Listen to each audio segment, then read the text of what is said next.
Okay, so what is the true definition of wealth? That's something I've been thinking a lot about recently. In our line of work, I, I, I think everybody would say we see a lot of people who we would call affluent, right? And if you're just looking at things on the surface, someone would say 15 million, certain car, certain house. You might assume that they're wealthy. You see the make and the model of the car, the size and location of the home, the lifestyle. You think, oh, look, they're wealthy. But I've learned that a lot of what people think of wealth is oftentimes what I would say a well polished illusion. The deeper question is, how do we define what wealth actually is?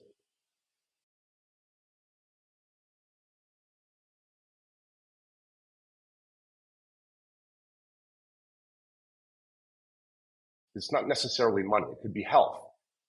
I'm wealthy because I'm in good physical shape, or I'm wealthy because I have a loving family. And those are true statements. In fact, there is no truer definition of wealth to me than having family and health. No sports car, vacation home, balance sheet can compete with that. But today, the purpose is to focus on wealth in the context of financials.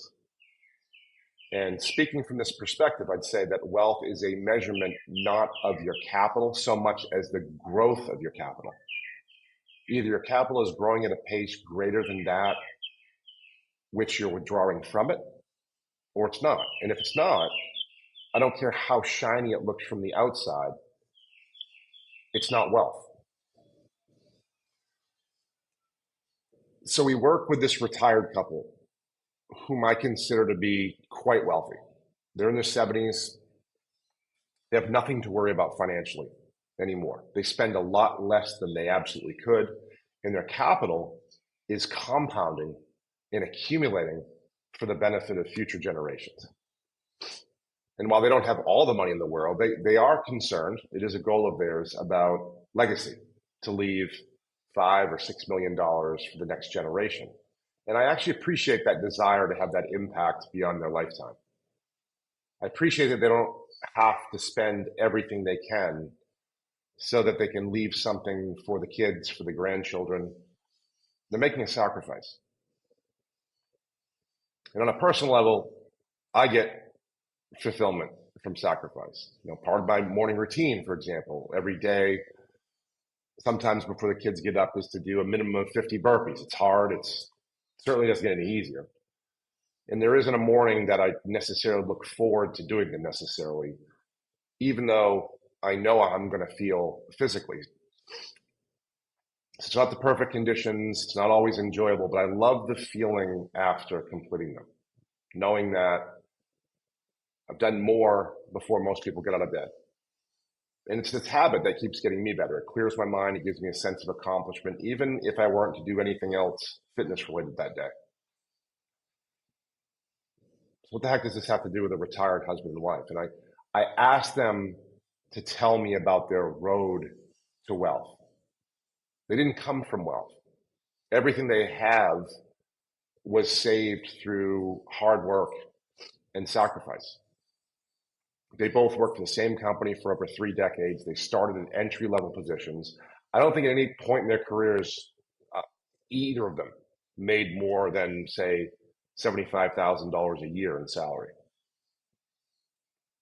And they told me about their early years. He started as a mechanic. She held an entry level job. And years ago, this is beautiful. Years ago, their manager told them it was required to set aside a portion of their paycheck every pay period. Now, it wasn't required, but they believed him. And the money they could set aside went into company stock. And that's how they got started. They didn't particularly like having to save, but because their boss said it was a good idea and that they had to, they did. And after decades, their companies went through mergers and they eventually retired.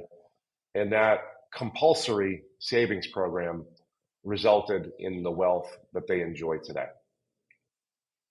And they told me saving was very hard to do at first. They admitted they really needed the money at the time. They weren't making that much to begin with. They were raising a family, but they learned to spend less. They learned to sacrifice. And they kept that habit going throughout their working life, again, while raising children, living modestly. And 30 years later, they retired with accounts that more recently are worth around $6 million. And I tell this story because it's amazing how a small act done time after time after time can have a huge impact. By making the sacrifice, this couple laid the foundation for the financial freedom that they enjoy today. And yes, they were fortunate, for sure, to work for a publicly traded company and participate in an employee stock purchase plan over a long period of time. But that's not a story about luck at all. It's a story about discipline. They weren't high earners, yet they built true wealth over time. And most people aren't willing to do what they did. Decades of patience, of sacrifice, and faith in a process. So it seems to me there are two kinds of money. There's wealth, and then there's simply money that just runs out. My definition, true wealth is capital that retains and grows its value over time. And for this couple, their wealth continues to grow in retirement. They're in their 70s. And of course, it varies in the short term with the market movements. But if you look at their capital over their now 20-year retirement, it has continued to grow over the long term. Now you can contrast that with another example. Let's say a 60-year-old couple with 10 million in the bank, earning a great rate of 4% in the money market. They're retired and they're pulling out $350,000 a year after taxes to cover their expenses. Are they wealthy? By my definition, no. Their rate of consumption is greater than that of what their portfolio can satisfactorily produce, factoring, of course, the effects of inflation over time. At this pace, they could run out of money completely in 25 years or less. Is that wealth? It's kind of the same story we see in a somewhat fictional form, but not so much. Jordan Belfort in The Wolf of Wall Street. From the outside, you've got the yachts, you've got the sports cars, you've got the mansions, the appearance of having it all. But it was an illusion. It was built on unsustainable gains and a lot of reckless spending. The wealth looked literally infinite, but it was already on its way to collapse. And that's the difference between that and true wealth. The difference between a bonfire and steady flame. One dazzles briefly before burning out, and the other can last for generations. Now, suppose my wife and I have capital invested in a diversified portfolio of mainly equities, and assuming the average annual return that the markets have produced over the long term of about 10% and a long-term inflation rate of 3%. When we retire, we take income from the portfolio at a rate of 4.5%. We increase our withdrawals by 3% each year to offset inflation. We also keep, let's say, a year and a half to 2 years of living expenses set aside in cash for times when the equity portfolio declines substantially, however temporary that might be.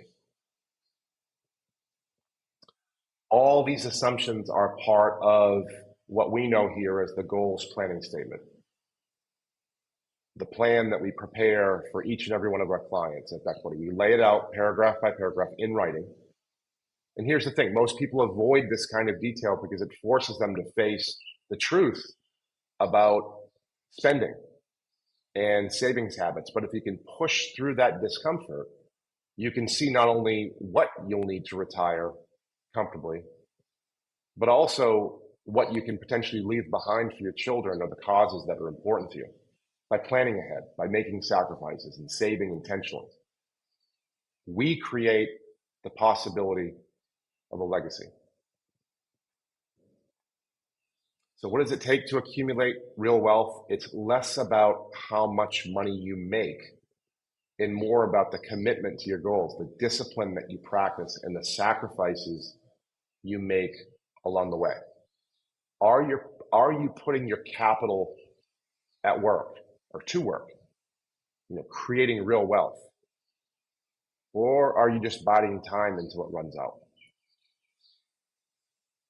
So anyone reading or listening to this would almost certainly prefer to see themselves in the shoes of my retired couple, the ones who put their heads down, that sacrificed year after year, rather than being in the role of someone trapped by a lifestyle that only shows wealth. But that's hard, right? Bad habits are harder to break. Peel back the layers on many of those impressive lifestyles, and you'll often find it's just another story of diminishing capital over time. I would argue that true wealth, financial wealth, is capital positioned to grow well beyond your lifetime. And I believe it is available to anyone who is willing to save, who's willing to sacrifice, and put health and family above all else. I'll leave you with this. Nick Murray defines wealth simply and oh so eloquently as love. Wealth is love. And I couldn't agree more.